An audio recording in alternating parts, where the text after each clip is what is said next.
Well, my friends, as we continue to fall down the rabbit hole into a wonderland of postmodernist left-wing lunacy, things do indeed get curiouser and curiouser.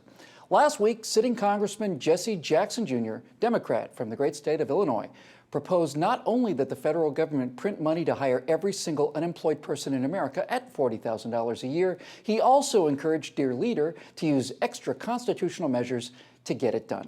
Let's take a look. President Obama tends to idealize, and rightfully so, Abraham Lincoln, who looked at states in rebellion, and he made a judgment that the government of the United States, while the states are in rebellion, still had an obligation to function. On several occasions now, we've seen, quite frankly, the Congress is in rebellion, determined, as Abraham Lincoln said, to wreck or ruin at all costs. I believe, quite frankly, in the direct hiring of 15 million unemployed Americans. At $40,000 a head, some more than 40,000, some less than 40,000, that's a $600 billion stimulus. It could be a 5-year program.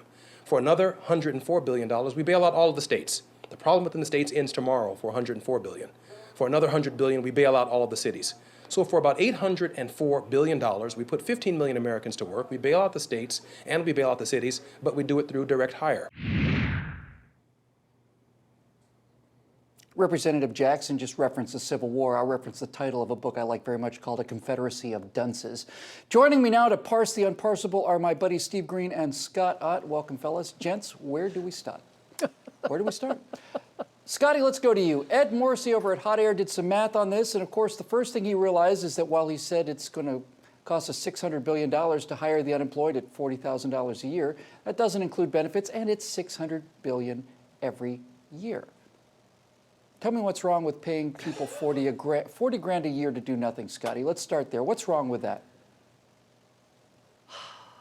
Well, you know, my fear is that they would actually do something. I would rather that they do nothing, because if they were doing something, it would be probably something that would louse the country up even worse. I think the amazing thing about that little clip with Representative Jackson is that he said all that without a hint of irony.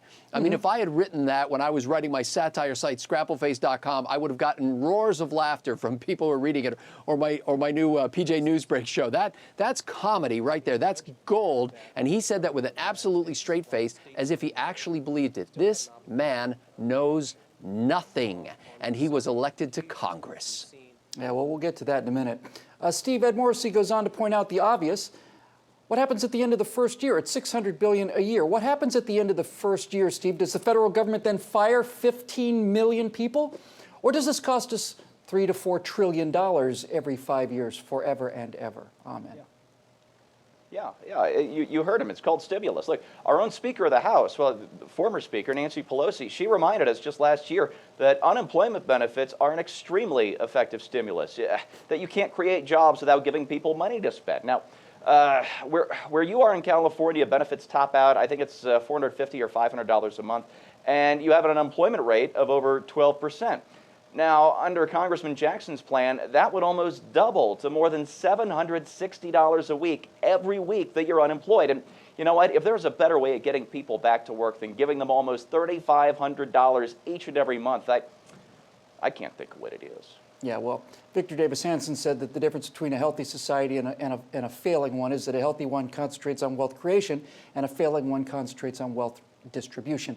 Okay, putting aside the economic imbecility, guys, let's get to the actual methods. Scotty, you're a deep and admiring student of the Constitution. What do you say to a sitting member of the U.S. House of Representatives who is calling for the executive branch to use extra constitutional means to, quote, put down a rebellion in the legislative branch? Can the legislative branch rebel? Well, I say that a man like that wants to be president for life. Yeah. I mean, to make that kind of analogy with the Civil War, I mean, you mean Lincoln could have just gone and hired all the people in the Confederacy and everything would have been okay? I mean, I cannot imagine that this guy can then go and face the constituents in his home district and say, hey, did you see me all on TV talking about hiring everybody in the country? He is completely out of whack constitutionally, and he has no shame about it. He's saying, I want extra constitutional behavior on the part of the chief executive. There you go. You can look for more of Scott Ott's insights into our founding principles in Freedom's Charter. It's finally open right here at PJTV, and it's unbelievably great. Steve, tell me how Jesse Jackson Jr. and his absurd plan to use extra constitutional means to print money to pay people to do nothing in order to buy votes is any different than President Obama's so-called jobs plan. Well, you know, I don't see where you're getting this extra constitutional thing.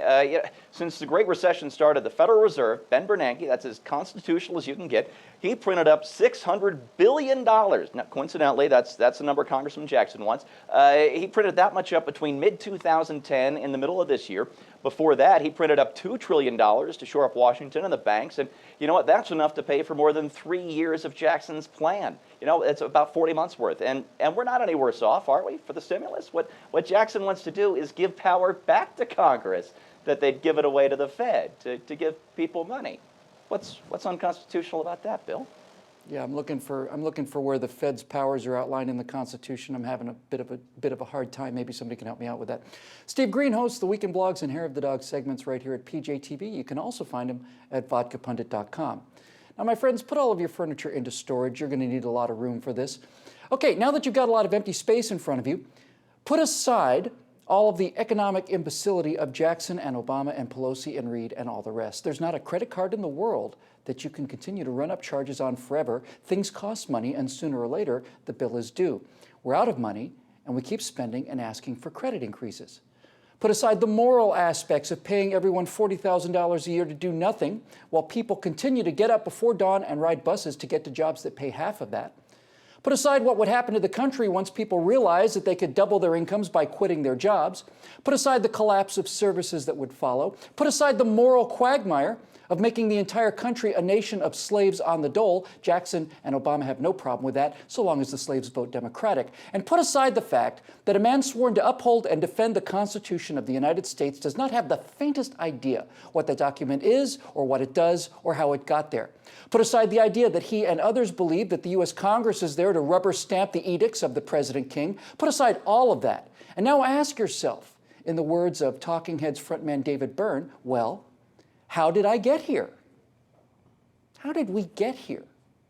What have we tolerated in our schools and public institutions, in our movies and music and television, that would allow a sitting representative to publicly urge the president to suppress the Congress, shred the Constitution, print money we don't have, to pay people twice the working wage to do nothing in order to buy their votes?